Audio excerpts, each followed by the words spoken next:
Hi, hello, annyeong! So today po is nasa Uptown Mall po kami. Kasama ko po ang mother-in-law ko at ang pamangkin po ng husband ko. So, iniwan muna namin si Omonim sa massage shop kasi nga gusto niya magpo-massage, and si Jihon naman is gusto niya maglaro sa playground. So, ako na lang yung sumama sa kanya kasi nga bawal nang walang bantay. And ayan nga, nakarating na nga kami dito sa playground and 90 minutes po siyang maglalaro dyan.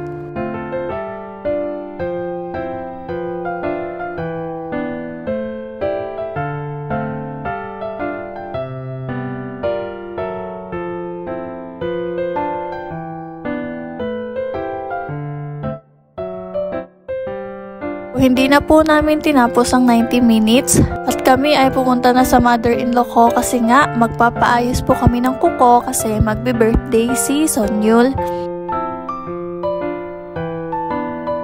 And ayan po yung mother-in-law ko, namimili po siya ng color para sa kanyang nails.